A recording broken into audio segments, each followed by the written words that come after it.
Good morning everyone मु आपण मानक ये छोटिया ब्लॉग को स्वागत जनाऊँगी। यहाँ हूँ मोर प्रथम ब्लॉग।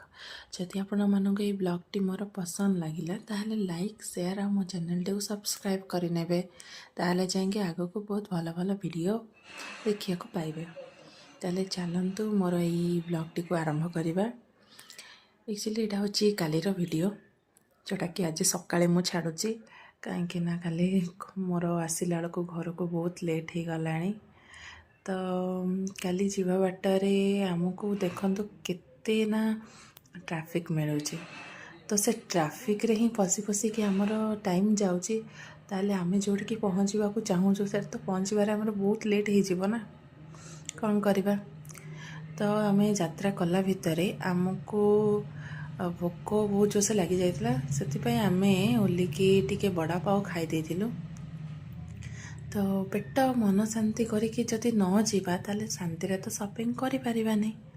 तो खाईदबा चलतु आमे एबे गाड़ी टिको पार्क करि देइछु भितरे पार्क करी एबे आमे भितर को जाउछु शॉपिंग करिया पई। आमे एक्चुअली आसी पहुँच जाइछु डी मार्ट रे। तो काली प्रबल लेट जो आमे मु छोट छोट वीडियो क्लिप्स नहीं जाइए पूरा वीडियो नहीं पारे कौन नहीं कौन नहीं पारे से छोट छोट क्लिप्स नहीं जाइए। आमर ए सब किणाकिणी सरला बिलिंग भी सरला एबे आमे बाहरी चलिलु घर को। किंतु घर को जीवा बाटरे आमको ना मिठा किणवार थिला कहीं एबे मो ननंदर गोटे कुन्नी बेबीटे होती।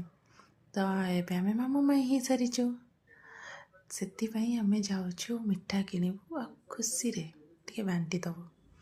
तो चलतु बहुत समय यात्रा पर एबे आमे पहुँची गलु आसिकी मिठा दुकान रे। किंतु आपण देखि पारुथिबे एटी जलखिया भी मिलुची।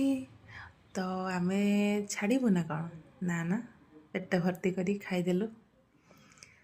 तापरे देखो भाई पैक करदेले मिठा एबे आमे मिठा नहीं घर को बाहर रहूची बाय।